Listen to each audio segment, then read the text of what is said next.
Hi, in this video I'll teach you how to fix SOS Only.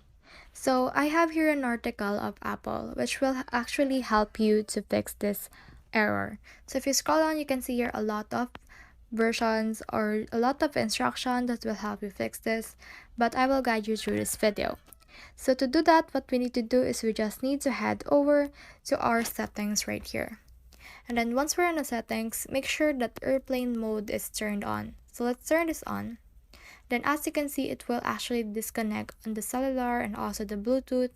Sometimes on the Wi-Fi they don't, but you can just scroll up and actually just turn it off by yourself. After that, just turn it airplane mode off. And then this will configure your SIM again.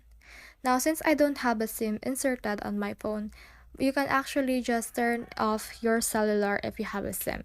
So just click on the cellular right here and you should be able to see the turn off SIM line right there. So just turn it off, then turn it on again. Then once you have done that, the last thing you need to do is to make sure to restart your device. So you can restart your device by clicking on your volume or on your power button or both of them simultaneously. So that's the whole process. I hope this video helped you to fix SOS Only. If you have questions or comments, comment them down below and we'll try our best to answer them. Thanks!